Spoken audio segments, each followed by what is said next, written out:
Major major के भो किन रोको केही पनि भएको छैन डन दिदी मसँग केही पनि नलुकाऊ मैजा के हो नि डन दिदी हामी नारी जातिलाई यो समाजमा एक्लै जिम्मेवार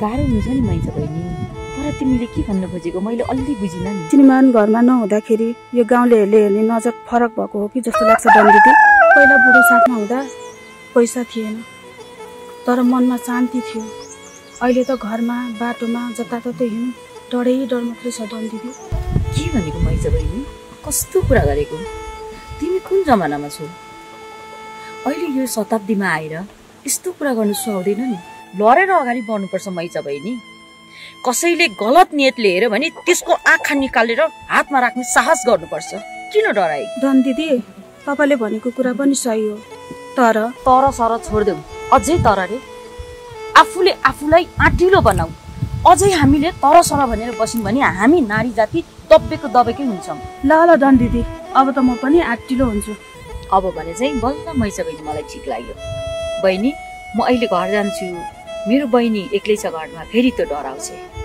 है डन दिदी एउटा कुरा सोध्नु थियो के कुरा मैजा बहिनी सोध न अस्ति तपाईको बहिनीले किन त्यस्तो व्यवहार गरेको डन दिदी अघि तिमीले भने जस्तै त हो नि मैजा बहिनी हामी नारीहरू एक्लो र असहाय भइसकेछौँ पुरुषहरूले गिते नजर लाउँछन् मेरो बहिनी पनि त्यस्तै पुरुषको शिकार हुन लागेको थिए म समयमै पुगेर गलत हुन पाएन ल डन दिदी अब त म पनि आँटिलो हुन्छु ओहो धेरै नै समय गइसक्यो ल मैजा बहिनी गएँ है बहिनी एक्लै छ घरमा ल डन दिदी म नि यति काम सकेर जान्छु ल गएँ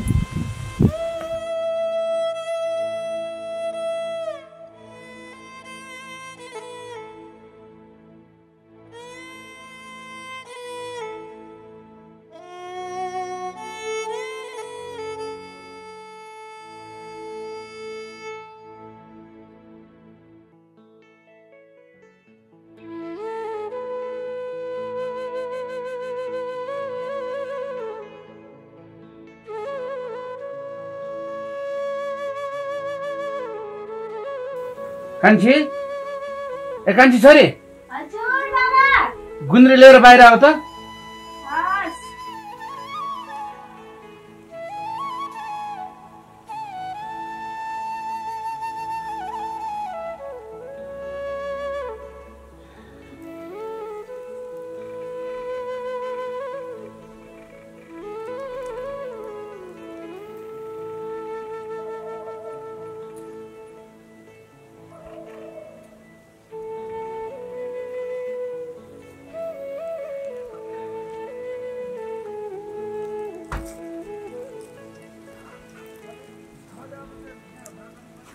बाबु छोरा तिमी पनि बाहिर आऊ त बाबा मैले गुन्द्री ल्याए यहाँ छेउ त छोरी हस् बाबा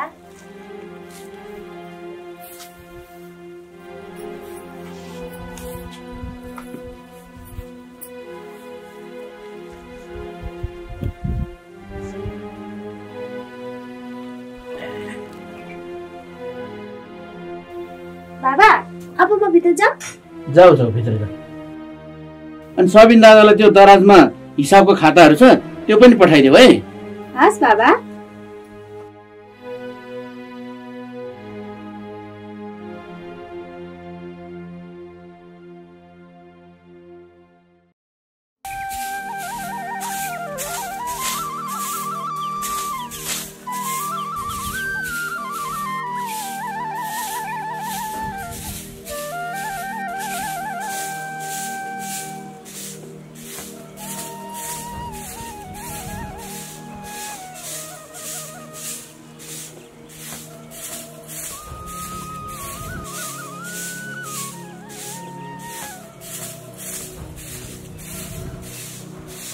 ल दिदी अब सहरतिर जाने तयारी गर्नु पर्यो बहिनीलाई पनि हस्पिटल लगेर देखाउनु पर्यो अनि 2-4 दिन हामी घुमेर पनि आउँ ओहो सहर जाने तयारी पो गर्नु पर्यो है अब ड्याडलाई खर्चको लागि पुरा गर्नु पर्ने भरे एकचोटि कुरा गर्नु पर्ला भइहाल्छ नि दिदी एकचोटि कुरा गरेर हेर्नुहोस्, पुग नपुग भएकोमा खर्चको बन्द व्यवस्था म पनि मिलाइहाल्छु नि।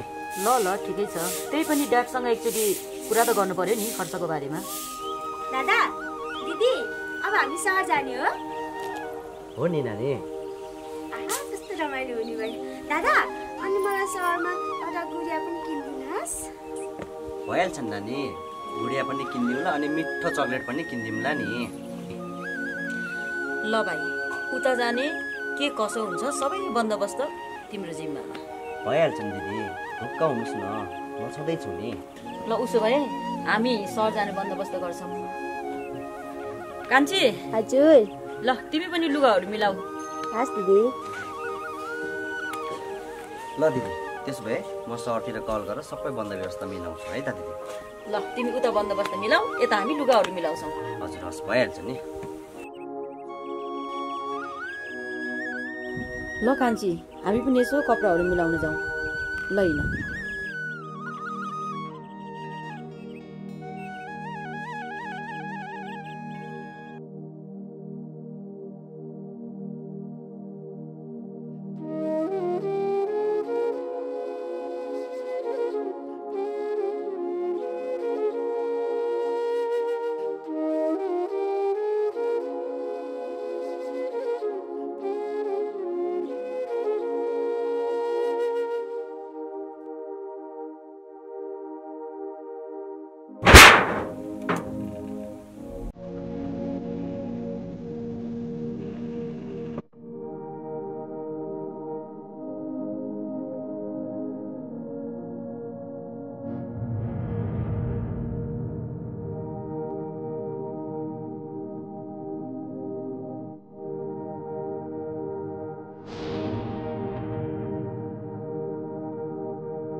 अब धेरै छटपटिनु पर्दैन, चाँडै छुटकारा पाउँछस्।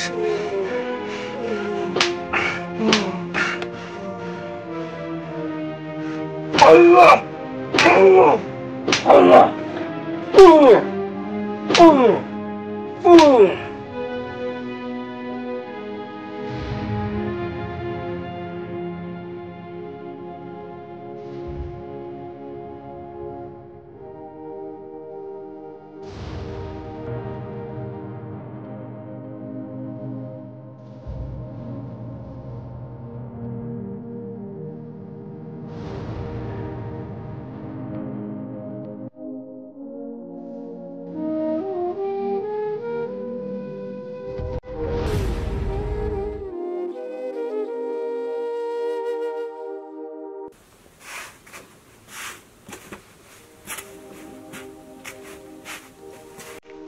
दिदी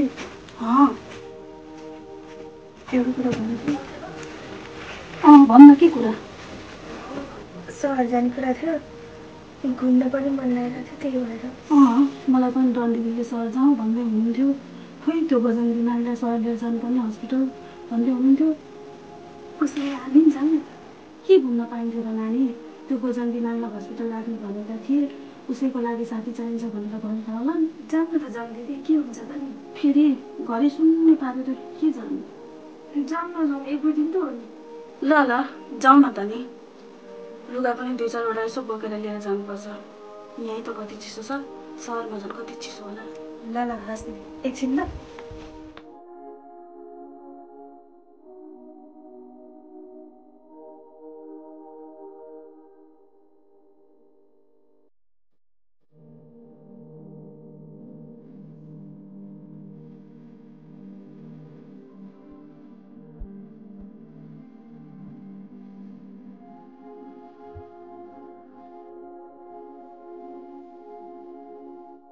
हेलो म जान्न भए त्यही भएर कल गरेँ त्यस्तो भनौँ भने पनि के गरी भनौँ दिदी र म पनि तिमीहरूसँग जाने भयौँ ए ल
ड्याड हामी 1-2 दिनको लागि सहर जानु लागेको अलिअलि खर्च चाहिएको थियो ल कति खर्च चाहियो अनि के कामले जानु लाग्यो तिमीहरू खास कुरा के हो भने नि ठुल्बा मैले नानीको विषयमा हस्पिटलमा डाक्टरसँग कुराकानी गरेको थिएँ चेकअपको लागि त्यही भएर यसो जाउँ कि भनेर गरेको अनि 2-4 दिन यसो सहर पनि घुमाइदिउँ कि भनेर गरेको ल राम्रै सोच्यौ बाबु तिमीले तिमी छोरा त म ढुक्क छु अनि बाबा मलाई चकलेट र गुडिया किन्ने पैसा पनि दिनुहोस् ल म मेरो छोरीलाई दिइहाल्छु नि है कान्छी अब तिमी खाना बनाऊ भोलि बिहान सबैले सहर जानुपर्छ सहरमा केही अप्ठ्यारो पर्छ कि भनेर मैले मैचाको दिदीबहिनीलाई पनि बोलाएको छु ठिक गर्नु म दिदी आखिर गाह्रो साह्रो पर्ने बेलामा चाहिने भनेको त गाउँले नै त हो के कसो ठुल्बा हो नि छोरा पर्दा काम लाग्ने भनेको गाउँले नै त हुन् नि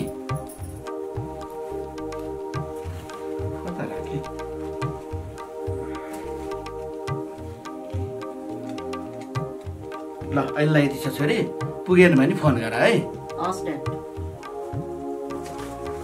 ल यो चाहिँ कान्छी छोरीलाई गुडिया र चकलेट किन्न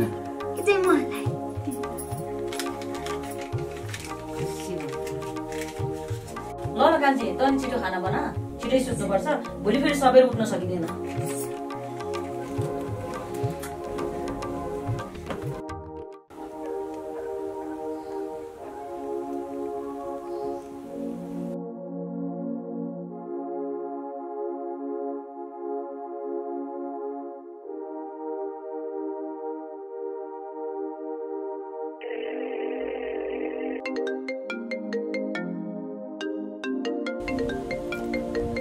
जिमल साहब उडाउनुहोस्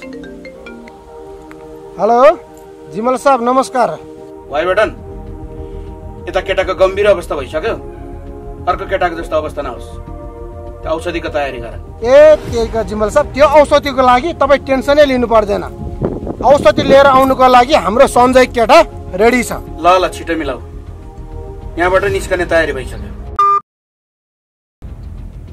निस्किनुहोस् जिम्बल साहब घरबाट निस्किनुहोस् यो संसारबाट कसरी निकाल्नु पर्छ यो वाइबाट डनलाई मात्र थाहा छ सुन केटा हाम्रो काम सक्सेस नभइन्जेलसम्म त्यो केटालाई जिउँदै राख्नुपर्छ त्यस पछाडि यसपालिको च्याके दाउ हाम्रै मुठीमा पर्छ अहिले गइहाल हुन्छ बोस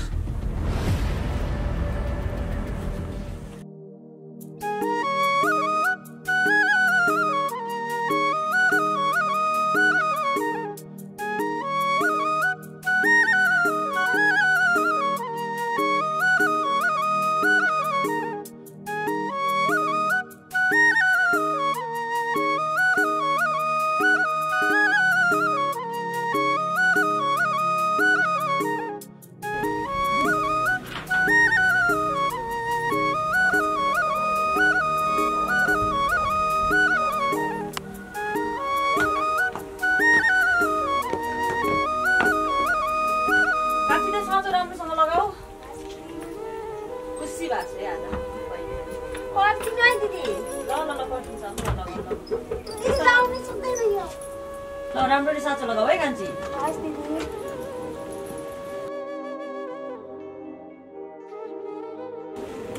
जन दिदी हामी पनि आइपुग्यौँ। ए ल ठिक्कै टाइममा आइपुगेछौ।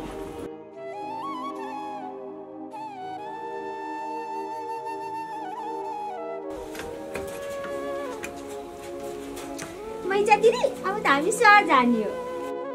ल ल जाम ल ढिलो भयो लाउ खाऊ। हिँड्छ पनि। आहा आज त कति राम्ररी देखेँ। अब त सरको केटीहरू पनि क्लब खान्छ होला। बादर कति जिस्किरहेको सबैजना छन् यहाँ। ल ल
काठमाडौँ हेर्नु त हजुर काठमाडौँ।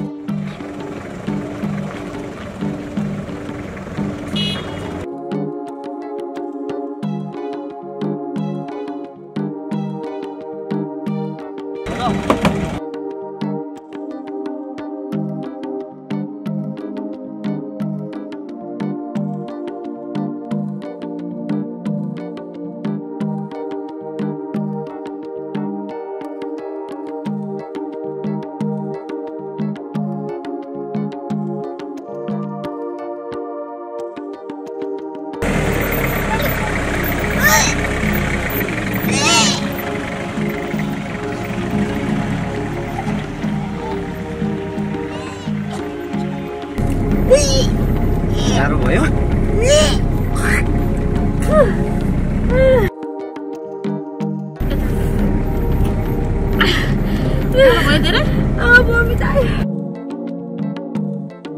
कति वागे हो